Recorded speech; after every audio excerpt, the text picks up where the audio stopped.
What are the characteristics of in-memory computing? Thanks for asking.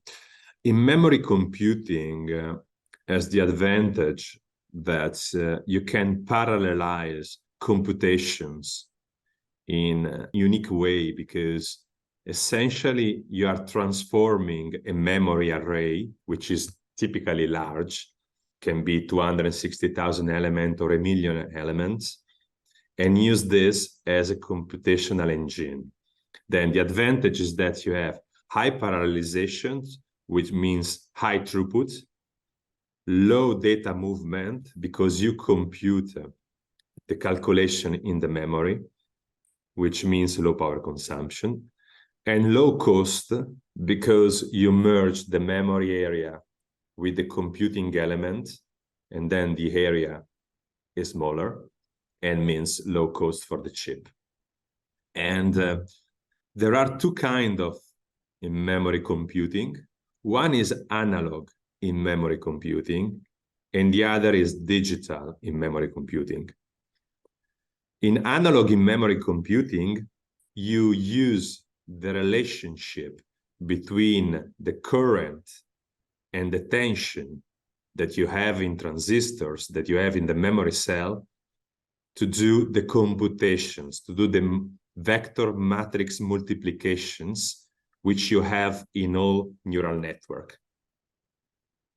And this is one way, right? But when you do in analog domain, you means that you have a data coming in, digital data, you convert in analog, you do the computation, and then you convert it back in digital.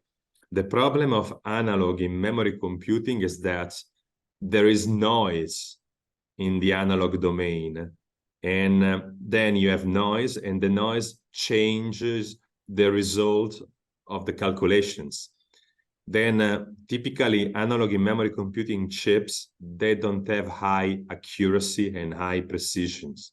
You have to fine-tune the network, fine-tune the silicon to get back a decent accuracy.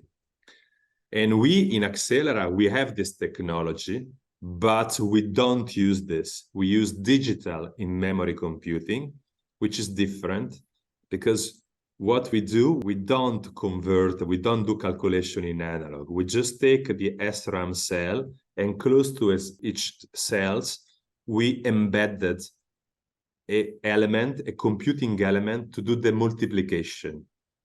And then we have an adder tree that make the accumulations. This allows us to make calculations in the digital domain, allow us to put together the memory and the computation in a small area. This allows us also to parallelize the computation, and then we have a very high throughput, low cost, because the chip is small, low data movement, which means low power consumptions, and high precision, because we stay in digital. Is in-memory computing more suitable for specific algorithms rather than general-purpose computing? Definitely. You use, in memory computing, you use only to do one thing: multiplication between vector and matrix.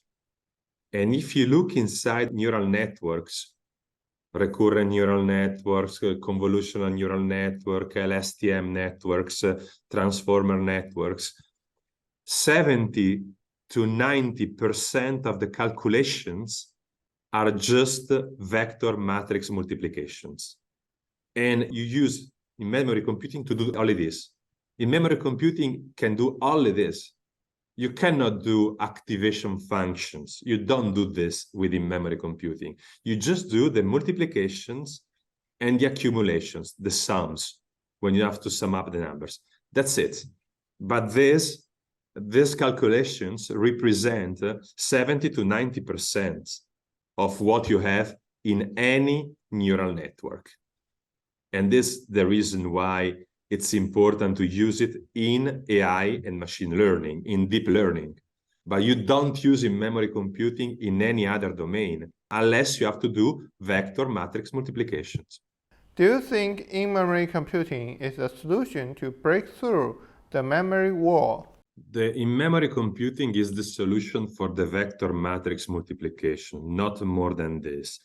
To break the memory wall, there are other approaches, which is a near memory computing, which is slightly different, where you have a more generic computing element and small, very small, and you put the memory close by. For example, instead of having a large CPU and a large memory, you have 1,000 small CPU with 1,000 small memories close by. I think this is the best solution to solve the memory wall, but it's not really in-memory computing, but there is near memory computing, because the difference is that in near memory computing, you still have an array of memory and a computing element.